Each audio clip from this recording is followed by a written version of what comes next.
अस्सलाम वालेकुम, मैं हूँ हुरैन फातिमा और आप देख रहे हैं हिमायती न्यूज़ HD चैनल। नजर डालते हैं आज की अहम खबरों पर।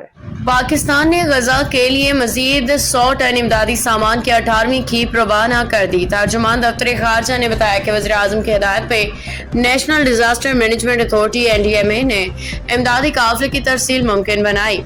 वज़ीर आज़म की हिदायत पे पाकिस्तान से गजा के लिए 100 टन इमदादी सामान रवाना कर दिया गया। तर्जुमान के मुताबिक हुकूमत की जानिब से भेजे जाने वाले इमदादी सामान में खुश्क राशन पैक, तैयार खाने और अद्वियात शामिल हैं। 18वीं खेप के बाद पाकिस्तान की गजा के लिए मजमू इमदाद 1815 टन तक पहुँच गई। इस्लामाबाद में मुनाकिदा इमदाद भेजने की तकरीब में वज़ारत खारजा NDMA हुकाम और फ़लस्तीनी सफ़ीर ने शिरकत की। अलखिदमत फाउंडेशन की जानिब से 65 टन कैन फूड, 20 टन खुश्क दूध, 5 टन बिस्किट और 10 टन अद्वियात गजा रवाना।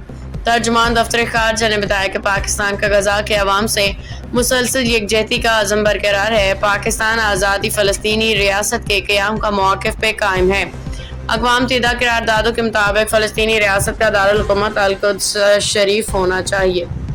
बाखबर रहिए हर जगह हर वक्त, जानिए मुल्की और गैर मुल्की हालात व वाक़यात यकीन के साथ।